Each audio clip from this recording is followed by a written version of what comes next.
Hello dear friends, എല്ലാവർക്കും അമ്മൂസ് കിച്ചണിലേക്ക് ഒരിക്കൽ കൂടി സ്വാഗതം. ഇന്ന് നമ്മൾ തയ്യാറാക്കാൻ പോകുന്നത് രുചികരമായിട്ടുള്ളൊരു മാങ്ങാക്കറിയാണ് കേട്ടോ. ഈ മാങ്ങാക്കറിയുടെ റെസിപ്പി ഒരുപാട് നാളുകൊണ്ട് ചോദിക്കുന്നതാണ്. അങ്കമാലി മാങ്ങാക്കറി ഉണ്ട്, പക്ഷെ ഞാൻ ട്രിവാൻഡ്രത്തെ സ്റ്റൈലിലാണ് തയ്യാറാക്കുന്ന ഒരു രുചികരമായിട്ടുള്ളൊരു മാങ്ങാക്കറിയുടെ റെസിപ്പിയുമായിട്ടാണ് വന്നിരിക്കുന്നത്. അപ്പോൾ നമുക്ക് നോക്കാം എങ്ങനെയാണ് ഇത് തയ്യാറാക്കാൻ ആവശ്യമുള്ള ചേരുവകളൊക്കെ നോക്കാം.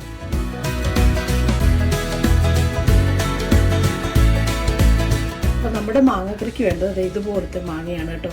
അധികം പഴുത്തതുമല്ല, എന്നാൽ പച്ചയല്ല. ഞാൻ ഇതുപോലത്തെ ഒരു ചെറിയ ഒരു മധുരവും പുളിപ്പും ഉള്ളൊരു മാങ്ങ എടുത്തപ്പോഴാണ് നമ്മുടെ ഈ മാങ്ങാക്കറിക്ക് വളരെയധികം ടേസ്റ്റ് തോന്നിയത്. ഞാൻ 2-3 പ്രാവശ്യം പല രീതിയിലുള്ള മാങ്ങ ട്രൈ ചെയ്ത് നോക്കിയതിന് ശേഷം ഏറ്റവും ടേസ്റ്റ് ഉള്ളതാണ് ഞാൻ നിങ്ങൾക്ക് വേണ്ടി കാണിക്കുന്നത്. അപ്പോൾ ഇതുപോലെ അധികം പഴുത്തതുമല്ല, എന്നാലും പഴുക്കാത്തതും അല്ലാത്ത നല്ല ഒരു മധുരവും പുളിയുള്ളൊരു മാങ്ങ വേണം ഈ കറിക്ക് എടുക്കാനായിട്ട്. അത് നമുക്കൊരു ചട്ടിയിൽ ഇട്ട് കൊടുക്കാം. അപ്പോൾ അതേ മാങ്ങ ഇട്ട് കൊടുത്തു. ഇത് ചട്ടി തന്നെ വെക്കുക കേട്ടോ, ഏറ്റവും ടേസ്റ്റാണ് മൺചട്ടി തന്നെ വെക്കുക. ഇനി നമുക്കിതിലേക്ക് പച്ചമുളക് ചേർത്ത് കൊടുക്കാം. ഞാനിപ്പോൾ ഒരു 4-5 പച്ചമുളക് എടുത്തിരിക്കുന്നത്. പച്ചമുളകിൻ്റെ അളവൊക്കെ നിങ്ങളുടെ ഇഷ്ടം അനുസരിച്ചിട്ട് കേട്ടോ, കാരണം ഇതിൽ വേറെ ഒരു എരിവും ഇല്ലാത്തത് കൊണ്ട് നമുക്കൊരു 4-5 പച്ചമുളക് എടുക്കാം. മഞ്ഞൾപ്പൊടി ഇട്ട് കൊടുക്കാം. ഇനി ആവശ്യത്തിന് ഉപ്പ് ചേർത്ത് കൊടുക്കാം. ഇനി ഒരല്പം വെള്ളം കൂടെ ചേർത്തിട്ട് നന്നായിട്ട് വേവിക്കാം. ഇത്ര മതിയാകും. നമുക്കിനി മാങ്ങ എല്ലാം കൂടെ ഒന്ന് മിക്സ് ചെയ്ത് കൊടുത്തതിന് ശേഷം നമുക്കൊന്ന് അടച്ചു വെച്ച് വേവിച്ചെടുക്കാം. കറിവേപ്പില ഉണ്ടെങ്കിൽ ഈ സമയമാകുമ്പോൾ കറിവേപ്പിലും കൂടെ ചേർത്ത് കൊടുക്കാം കേട്ടോ. കറിവേപ്പില ചേർത്ത് കഴിഞ്ഞാൽ നല്ലൊരു ഫ്ലേവർ മണമാണ്. ഇനി നമുക്കൊരു അരപ്പ് തയ്യാറാക്കി എടുക്കാൻ ആയിട്ടുണ്ട്. അപ്പോൾ അതിനായിട്ട് ഞാൻ എടുത്തിരിക്കുന്ന അരമുറി തേങ്ങ, 1 സ്പൂണ് ചെറിയ ജീരകം, 2 ചെറിയ ഉള്ളി, 1 ചെറിയ അല്ലി വെളുത്തുള്ളി ഇടുക. അതാണ് ഇതിന് ഏറ്റവും കൂടുതൽ ടേസ്റ്റ് കൊടുക്കുന്നത്. അപ്പോൾ ഇതെല്ലാം കൂടെ ചേർത്തിട്ട് നന്നായിട്ട് നല്ലൊരു പേസ്റ്റാക്കി നമുക്ക് മിക്സിയുടെ ചെറിയ ജാറിലൊന്ന് അരച്ചെടുക്കാം.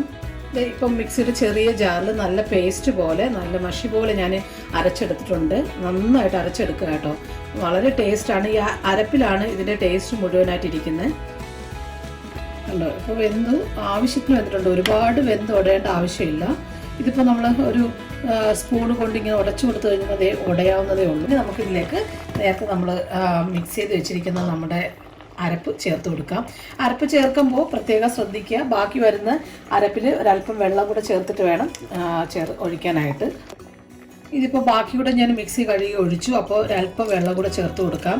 അതുപോലെ ഇത് നന്നായിട്ടൊന്ന് തിളയ്ക്കണം. അതായത് നമ്മളിപ്പോൾ മിക്സിയിൽ അടിച്ചില്ലേ, അപ്പോൾ അതിൻ്റെ ഒരു ചെറിയ ഉള്ളിയുടെയും അതുപോലെ ജീരകത്തിൻ്റെയൊക്കെ ഒരു പച്ചമണം മാറണം. അതുകൊണ്ടാണ് നന്നായിട്ട് തിളയ്ക്കാനായിട്ട് നോക്കുന്നത്. അപ്പോൾ നന്നായിട്ടൊന്ന് തിളയ്ക്കട്ടെ. ഉപ്പ് നോക്കിയിട്ട് ഉപ്പ് വേണമെങ്കിൽ ഈ സമയമാകുമ്പോൾ ചേർത്ത് കൊടുക്കാം. അതുപോലെ വെള്ളത്തിൻ്റെ അളവ് ഇപ്പം നിങ്ങൾക്ക് എത്രയാണോ, നല്ല കട്ടിക്കായിട്ടാണോ വേണ്ടത്, അതല്ല നല്ല ലൂസായിട്ടാണോ വേണ്ടത്, അതൊക്കെ നിങ്ങളുടെ ഇഷ്ടമാണ്. അതനുസരിച്ചിട്ട് വെള്ളം ചേർത്ത് കൊടുക്കാം. വെള്ളം ചേർക്കുമ്പോൾ പ്രത്യേകം ശ്രദ്ധിക്കുക, നല്ല തിളച്ച വെള്ളം തന്നെ ഒഴിക്കാം. അപ്പോൾ ഇപ്പോൾ നമ്മുടെ മാങ്ങാക്കറി നന്നായിട്ട് തിളച്ചു. അതിൻ്റെ ഒരു പച്ചമണം എല്ലാം മാറി നന്നായിട്ട് തിളയ്ക്കണം കേട്ടോ. ഇപ്പോൾ നന്നായിട്ട് വെട്ടി തിളച്ചുകൊണ്ടിരിക്കുമ്പോൾ തന്നെ നമുക്കിതിലേക്ക് 2 സ്പൂണ് തൈര് ചേർത്ത് കൊടുക്കാം. 2 സ്പൂണിൽ കൂടുതൽ ചേർക്കരുത്. നല്ല കട്ടിയുള്ള തൈരാണ് ചേർക്കേണ്ടത്, പുളി കുറഞ്ഞ തൈര്. ഈ തൈര് കൂടെ ചേർത്തതിന് ശേഷം ഫ്ലെയിം ഓഫ് ചെയ്യുക. പിന്നെ ഒരുപാട് തിളയ്ക്കാൻ അനുവദിക്കരുത്, പെട്ടെന്ന് ഫ്ലെയിം ഓഫ് ചെയ്യുക. ഇനി ഇതൊന്ന് 2 പ്രാവശ്യം ഇങ്ങനെ കറക്കിയതിന് ശേഷം നമുക്ക് ഫ്ലെയിം ഓഫ് ചെയ്യാം.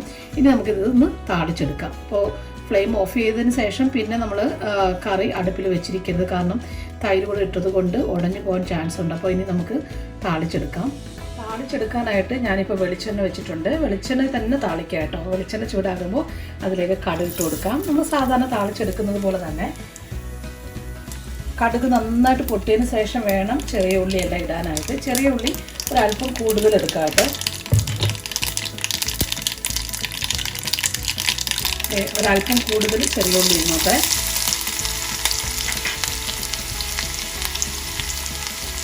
ഒരു 3-4 വറ്റൽമുളക്,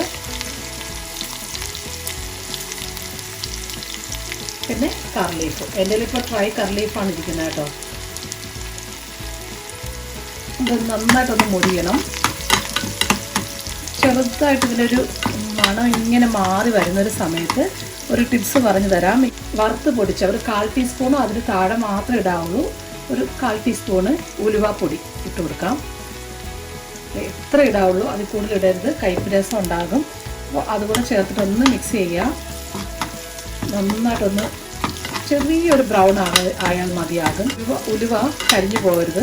അപ്പോൾ ഒന്ന് നന്നായിട്ട് താളിച്ച് നമ്മുടെ കറിയുടെ മുകളിൽ ഒഴിച്ചു കൊടുക്കുക. ഇത്രയേ ഉള്ളൂ, പെട്ടെന്ന് റെഡിയാകാം.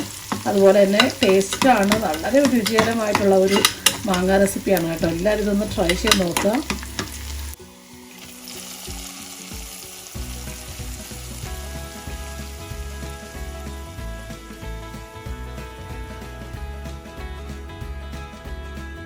കടു വറുത്തത് കൊണ്ട് താളിച്ചു. അപ്പോൾ എല്ലാം റെഡി ആയിട്ടുണ്ട്. ഇനി ഇത് ഒരുപാടിട്ട് മിക്സ് ചെയ്യേണ്ട ആവശ്യമില്ല, നന്നായിട്ട് തണുക്കാനായിട്ട് നമുക്ക് മാറ്റി വയ്ക്കാം. അപ്പോൾ അതേ നമ്മുടെ രുചികരമായിട്ടുള്ള മാങ്ങാക്കറി റെഡി ആയിട്ടുണ്ട്. എല്ലാവരും ഇതൊന്ന് ട്രൈ ചെയ്ത് നോക്കണം കേട്ടോ. ഒരുപാട് പേര് റിക്വസ്റ്റ് അയച്ചതാണ്, അതിൻ്റെ പേരിലാണ് ഇത് നമ്മളിന്ന് തയ്യാറാക്കിയത്.